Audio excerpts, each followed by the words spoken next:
La liberté en philosophie, une idée centrale, mais complexe.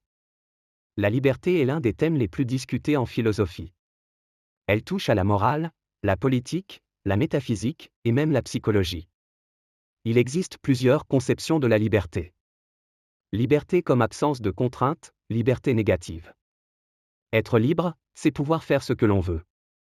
Défendu par des penseurs comme John Locke ou Benjamin Constant.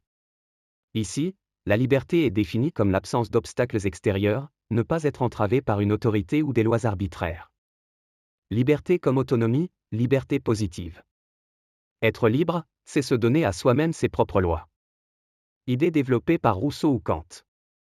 Il ne suffit pas de faire ce qu'on veut, on est libre quand on agit selon la raison ou la volonté morale, et pas selon ses pulsions.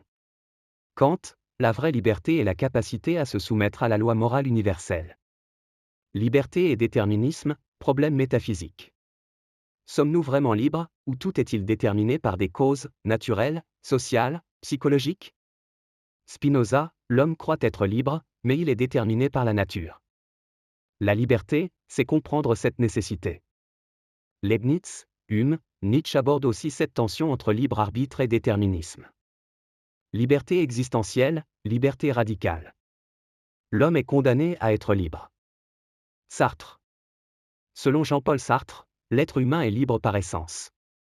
Il n'a pas de nature préétablie. Mais cette liberté est aussi angoissante, car nous sommes responsables de nos choix et de nos actes, sans excuse. Liberté et société. Hegel, la liberté ne se réalise que dans l'histoire et dans les institutions. Marx critique la liberté formelle bourgeoise, la véritable liberté passe par la fin de l'aliénation économique.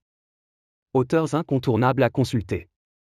Platon, mythe de la caverne, liberté et vérité. Spinoza, liberté égale connaissance des causes. Rousseau, liberté, contrat social. Kant, autonomie morale. Sartre, liberté existentielle. Berlin, distinction entre liberté positive et négative. Foucault, liberté et pouvoir.